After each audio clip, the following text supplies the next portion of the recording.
नागपुर में राष्ट्रीय संत तुकडोजी महाराज नागपुर विश्वविद्यालय के खिलाफ भारतीय जनता युवा मोर्चा ने अनोखा विरोध प्रदर्शन किया।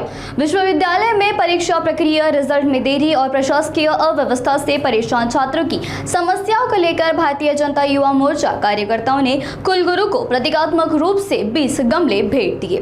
भाजपा जनता युवा मोर्चा अध्यक्ष सचिन करारे ने आरोप लगाया कि छात्रों की समस्याओं को लेकर पहले भी विश्वविद्यालय प्रशासन को ज्ञापन सौंपा गया था और 48 घंटे को अल्टीमेट दिया गया था, लेकिन अब तक कोई ठोस कार्रवाई नहीं की गई। कार्यकर्ता का कहना है कि परीक्षा में देरी, रिजल्ट में गड़बड़ी, असुनिश्चित की त्रुटियां और बार बार विश्वविद्यालय के चक्कर लगाने से छात्रों को मानसिक और आर्थिक परेशानियां झेलना पड़ रही है। भाजपा युवा मोर्चा ने चेतावनी दी है कि अगर जल्द समस्याओं का समाधान नहीं किया गया तो आने वाले समय में आंदोलन और भी उग्र किया जाएगा। कुलगुरू आतापर्यंत आलेले नाही, काय एकूण मागणी असणार आपली? आपण विचारलं, कुलगुरू अजून आलेले नाही। कुलगुरूंची वेळ आम्ही घेतलेली आहे। कुलगुरूंना आम्ही वेळ मागितली होती, पर माननीय कुलगुरूंनी आम्हाला वेळ दिली नाही आणि वेळ तर त्यांनी दिली पण ते आले नाही। त्याच्यानंतर आम्ही 20च्या 20 समस्या या ठिकाणी आमच्या ज्या दिल्या होत्या त्या त्यांनी सोडवलेल्या नाही आहे। 20 झाड आम्ही या ठिकाणी आलेलो आहोत घेऊन आणि ह्या झाडामध्ये आम्ही एक स्टिकर लावून दिला आहे की ज्या वेळेस कुलगुरू, माननीय कुलगुरू विद्यापीठामध्ये येतील त्या 20च्या 20 समस्या त्यांना स्मरण येतील, त्यांना आठवण येतील की ह्या 20 समस्या गोरगरीब शोषित विद्यार्थ्यांच्या आहे, त्या आपण केल्या पाहिजे। अजूनही माननीय कुलगुरूंनी एकाही विद्यापीठांमध्ये दौरा केलेला नाही आहे। ते एका व्यक्तीच्या, एका संघटनेच्या माणसाला भेटतात। संघटना एक आहे, व्यक्ती त्याच्या एक आहे, त्यांना हे भेटतात।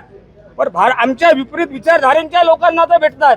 पण भारतीय जनता युवा मोर्चाचे कार्यकर्ते जेव्हा, असंख्य कार्यकर्ते जेव्हा या ठिकाणी उपस्थित झालेले आहेत, त्या कार्यकर्त्यांना भेटायला त्यांना वेळ नाही आहे।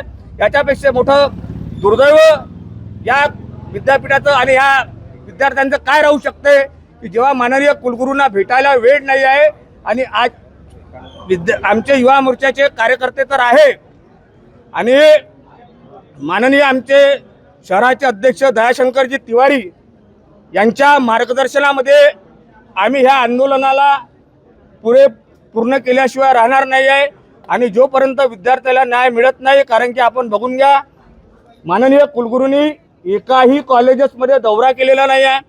विथेलचा आमची मागणी आहे, विथेलचा रिझल्ट हा 15 दिवसात दिला पाहिजे, रिचेकिंगचा रिझल्ट हा 8 दिवसात दिला पाहिजे।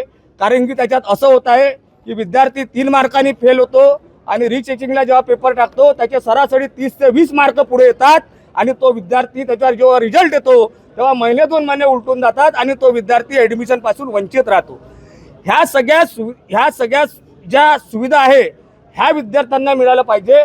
कोणत्याही गोरगरीब विद्यार्थ्यांचं भविष्य खराब झालं पाहिजे नाही, त्याच्यासाठी आम्ही लढणारे आहोत। आणि ह्या विषय जोपर्यंत शेवटच्या याच्यापर्यंत जात नाही तोपर्यंत आम्ही कुठेही माघार घेणार नाही, हे कुठेही आंदोलन मागे जाणार नाही, एवढंच मी आपल्याला आपल्या माध्यमातून सांगू इच्छितो।